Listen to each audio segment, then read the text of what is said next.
এখন তৈরি করব বুলেট চা। এর প্রথমে নিলাম তেঁতুল,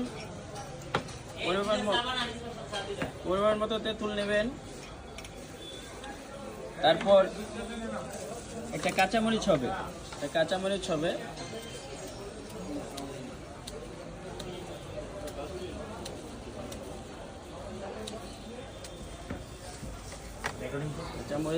তারপর একটু লবণ হবে, চিনি দিবেন সামান্য।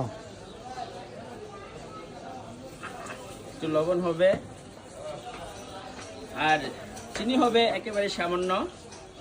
অনলি সাধারণত যে চিনিটা খান আপনারা 2 চামচ চিনি হবে।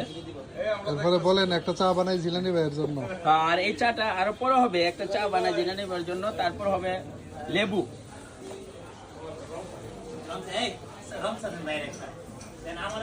এটা কি বুলেট চা না? জি, এটা বুলেট চা। তারপর লেবু হবে। তারপর আমরা এখানে লিগার ঢেলে দেব, বুঝছেন? তাই হিসাবের মতো লিগার ঢেলে দেব। এই যে লিগার ঢেলে দিলাম।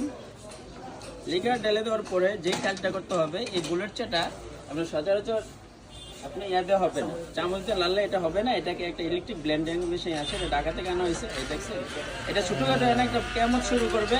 এই কেমতের থালায় এনে তেঁতুল, কাঁচামরিচ,